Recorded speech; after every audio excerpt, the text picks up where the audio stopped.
సీత నాకు కొంచెం నీరసంగా ఉందే, ఈ పూటకి హనీ నువ్వే పడుకోబెట్టేవే. ఇదో పెద్ద పనేటి, చిటికలో పడుకోబెట్టేస్తాను చూడండి.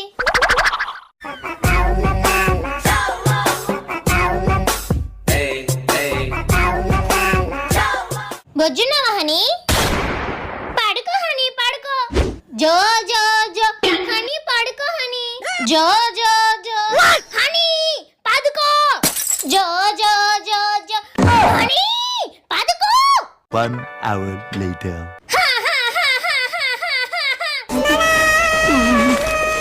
2 hours later.